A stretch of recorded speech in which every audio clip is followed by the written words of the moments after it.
Welcome back, everybody, to the Getting to Know Craftsman series. We're back here with Isaac again. In the last couple of videos that we did with Isaac, we talked about how he'd grown up on the farm, and actually we talked about being involved in the mission field a little bit with your parents when you were a kid. And then PJ talked to Isaac about his athletic career and how he had basically an injury that kind of changed your perspective on things a little bit. And I want to kind of try to tie all that up this time with, how did those different experiences, the growing up on the farm and the hard work and ethic that you talked about, and the athletic experience and the injuries and changing your perspective, when you put all those together, how did that impact the way that you do financial advice? Well, so, I guess with kind of highlighting one of the questions you asked me with my parents, specifically things I took away, was kind of Dad's drive and determination. And I would say the other thing is high conviction. When he believed... Talk to me about high conviction. So conviction is something that has definitely spilled into my life kind of across the board, and something that applies to our business, and it goes into portfolio management, all kinds of stuff, which is basically, don't kind of just run down the middle. If you're going to research things, you're going to make plans, you're going to have conversations, get to the heart of it, and make a decision, right? And Dad was fantastic at that. No matter what you thought about some of the decisions, they were, overall, you take that away because you're not so afraid of what happens if it didn't go exactly how I thought, right? We call it in our business a scarcity mindset. Yeah. When you're worried about things, it's about taking calculated risk and making good decisions. And then once you know that that's a good decision, go. Right. So, all right, you kind of touched on something there. When you've got that high conviction and something doesn't go right, and it's more of a long-term type of, now what do we do? How do you deal with that? Well, I think what you can't do is take high conviction into an area where you can't afford to have an outcome that doesn't work. But what you can do is when, for example, marketing. I handle a lot of that stuff for our business. And so marketing, you got to be willing to test things. But then when you realize that they don't work, move on. Okay. Which, during the MBA program that I did, what they call sunk cost. Right? Anybody that's taking business classes understands what a sunk cost is. It's when no matter how much time or money or energy you put into something, once it's proven that there's a better alternative or this is just not something to do, move on. Don't have this resistance that I've done these things and it's a waste now. It's done. So move on. So does that not bother you? You feel like you've wasted time, you've wasted money, energy, things like that?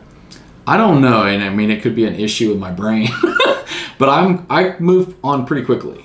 Once I see it's a sunk cost, I can get over that and go. You just put it behind you. Just put it behind me and move on. And it's something that I guess I've gotten better with age. Right. Not that I'm super old, and you like to talk about that a lot, me being a millennial and all. Maybe. Yeah, it's okay. Yeah. So at any rate, I would say that that's something I'm good at. Yeah. When necessary, and proven otherwise, you need to move past it. All right. So that high conviction rate leads to how do you go about when you're formulating a financial plan for somebody, and you're talking about a high conviction rate. Can you give me an example of how you actually incorporate that into the plan itself? Well, it starts with a relationship. So if you don't know your clients really well and you don't take the time to really kind of understand, it's beyond numbers. It's beyond the black and white. It's kind of about who they are at a core level. And so if you really want to get to help your clients get to good decisions and have conviction about those decisions and act and move quickly, then you have to give advice that makes sense to them, which means that you have to basically spend a lot of time listening. So that's a big part of it is simply the more we know about our clients and who they are and their kids and grandkids and kind of the heart of what they're about, the better job you can do in that financial planning, wealth management process of giving actionable advice, something that makes sense to them.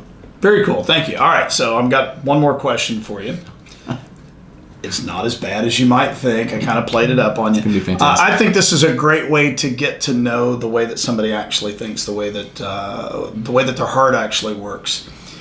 if you had to pick a historical figure, now, as I know you're a Christian, you grew up, with missionary parents, you're not allowed to use any characters from the Bible. That's cheating. Okay? Favorite historical figure? Like person? Yeah, person. and if you're stumped, I'll share mine, but I want this to be about you. Let me think while you go share yours. All right, so mine's Patrick Henry. I am a big fan of Patrick Henry. For those of you who don't know, he is most famous for the line, "Give me liberty or give me death." Governor of Virginia. The reason I'm a fan of Patrick Henry is because there is such an incredible passion for the things he believed in, willing to sacrifice it all in order to achieve that. At the same time, he was also a devout Christian man. I feel like you asked me this question to tell us about Patrick Henry. No, I didn't know. But he was also, his wife got sick in their later years and was bedridden for several years. And he sat there and took care of her and everything else. So I love the passion and the loyalty part. So, what is it, what kind of person would you gravitate to and why? Wow, I mean, I obviously have not thought about it as much as you have. That's kind of the point, yeah. Yeah, and even, I guess I floated around to, I really like Teddy Roosevelt. Wow, okay, cool. I didn't expect that one. Why do you say Teddy? Because my favorite poker hand is named after Teddy Roosevelt. You told me no Bible characters, so I picked poker as the natural transition. First of all, for those of us that don't know, what poker hand is named after Teddy Roosevelt and why?